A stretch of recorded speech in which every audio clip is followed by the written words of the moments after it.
আম আর মুরগি কড়াইতে নামলে জমবে খেলা ভালো। কিভাবে হবে এই কাজটি দেখবে তবে চলো। 550 মাংস এমন টুকরো করে কেটে নুন মাখিয়ে রেখে চলো নেবে মশলা বেটে।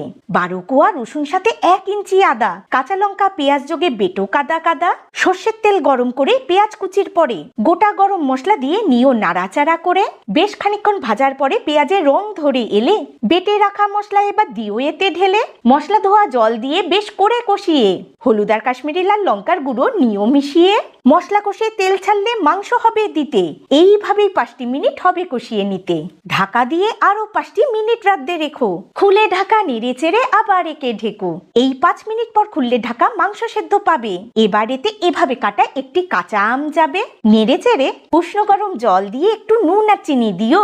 3 মিনিট ঢেকে রেঁধে ঢাকা খুলে নিও। এইভাবে রেঁধে দেখো দারুণ স্বাদ পাবে। এই গরমে সবাই মিলে তৃপ্তি করে খাবে।